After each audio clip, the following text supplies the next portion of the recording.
all year? Oh, I think we've played for spells exactly like that. It's just the goals came. That has been the missing piece. Just that precision and that final third kind of execution. But I thought it was a dominant performance. It's too bad, the way it ended because makes it feel tighter than it was. Should have been, in my opinion, the way we played second half should have been 4 or 5-1, easy. It was very comfy in the second half. Thought we controlled the game. But it's also good to have something to talk about and for something for me to be on their backs this week to keep them locked in and hungry. But 3 wins in a row, and we're playing well. We're playing extremely well, and I thought we got great performances today. It's just too bad at the end of the game to give up that late goal. And obviously, I would have liked to see at least 2 or 3 more goals in that second half, and I thought we should have scored them.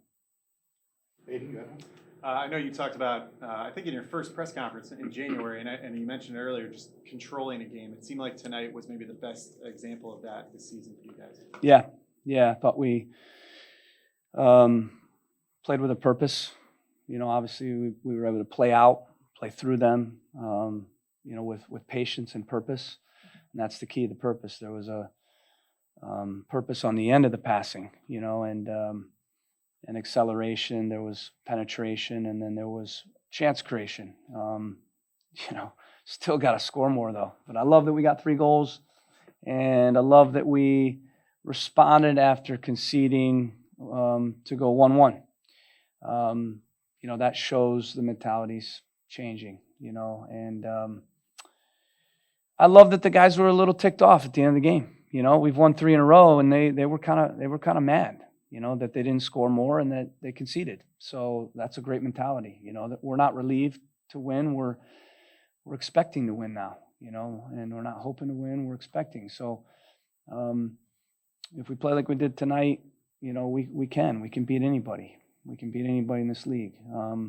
Got great performances across the board. Late scratch, Mark had to put Noel in, and I told Noel before the game it's not an accident, just like it wasn't an accident David Romney got his opportunity, or Ian Harkes, or Ima Boateng comes in. Those are things that, happen for a reason and along this journey, and love to see him come in and smash a goal and have a great performance. And I thought Ian Harkes as well played really well. Go Seth, and then Nick. Can you talk about the goals? 3 really nice goals from 3 players that have something going on recently, like international break for 2 of the young players, and Veroni's been working really hard but hasn't found the back of the net.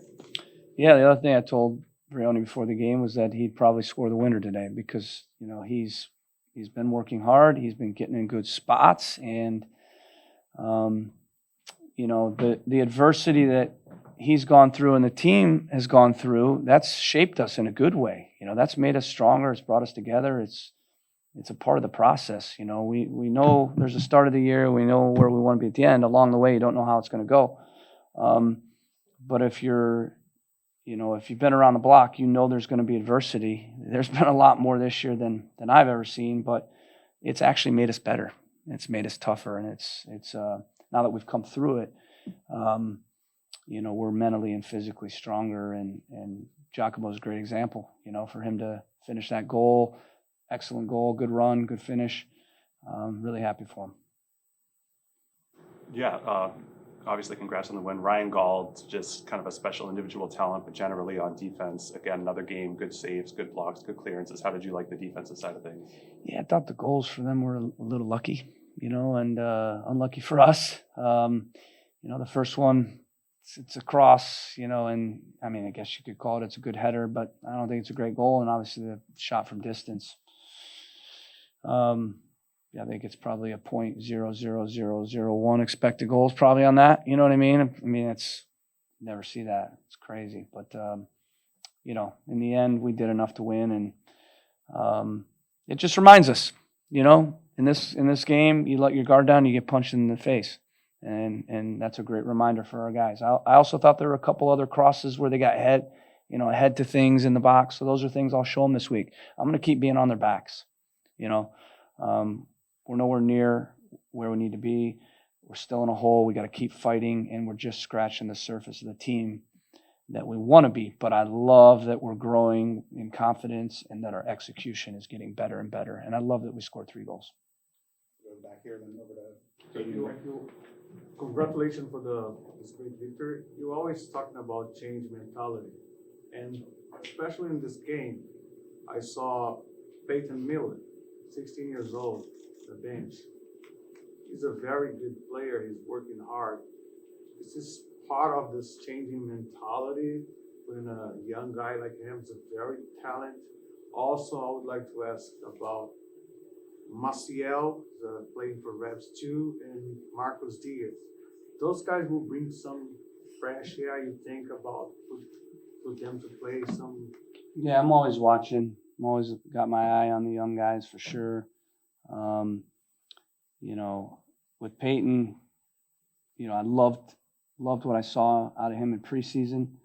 And then he got hurt, you know, unfortunately. So he would have played minutes this year. You know, we had to play a ton of guys. You know, Brian Spaulding played a ton. We moved Nick over there at times this year because Dewan was out for, I think it was 6 or 7 weeks. So it's too bad because he would have gotten a run of games. Because I see him as the number 2 left back for us. And, you know, he needs to work himself back into that spot, but I love his talent. He's athletic, he's quick, he gets forward. He's a converted winger. And I think he's got a really bright future. And, you know, in the game he got hurt against Orlando in that preseason, I said it after the game, I thought he was one of the best players on the field. So he's got a bright future.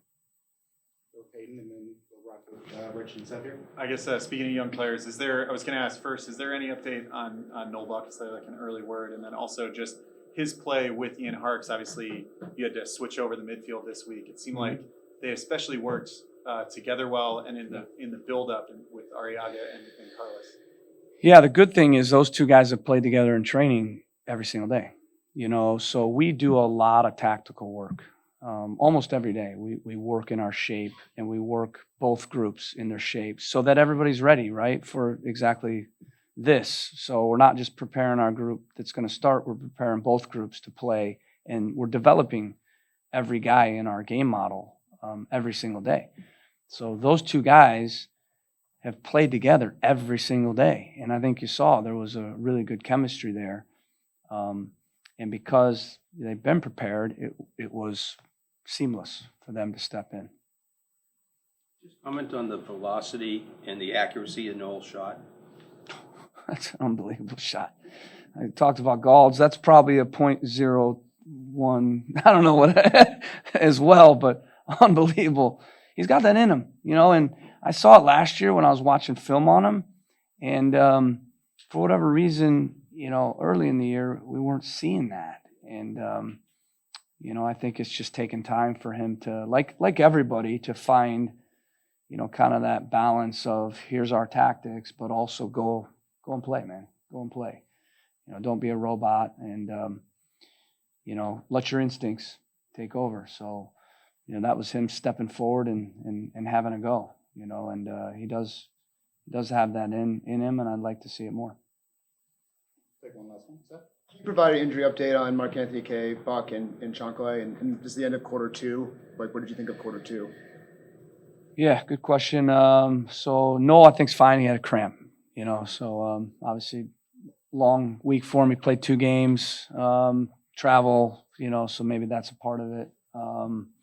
Mark, he took a knock in the last game on his knee, or it's like quad tendon, and he trained, but it was partial training, and then he was 100% on Friday, but he felt like at the end of the training that he had kind of a sore hamstring, and then basically today we made the decision. We brought him in early and made the decision, you know, he couldn't go. So we're hoping, obviously, that he's available next week, but we'll see. And who was the other one? Chancalay is a little more complicated, so I'll have I know I told you I'd have an update, but I'll have an update here very shortly, hopefully Tuesday. What did you think of quarter 2 and what has been successful? Yeah. So we wanted to get 13 points minimum. Quarter 2, we got 12. So we're a point underneath that. We wanted to get at least, 4 wins and a draw, and we got 4 wins. So I would have loved 5 wins, but by and large, a market improvement, because we got 1 win in the first quarter and we got 4 in the next, and still think we're conceding a few too many goals, but we've scored more goals, so that's great. But I'd like to see our plus minus on the goal differential still get whittled down a little bit, but unquestionable, much better this quarter than the first. So the next one I'd like to see in the 9 games now, because we'll chunk it with the 9. I'd like to see, at least 5 wins. All right. Thank you, everybody. Thanks, guys. Let's go. Take care. Thumbs up. Yep. Come on ahead.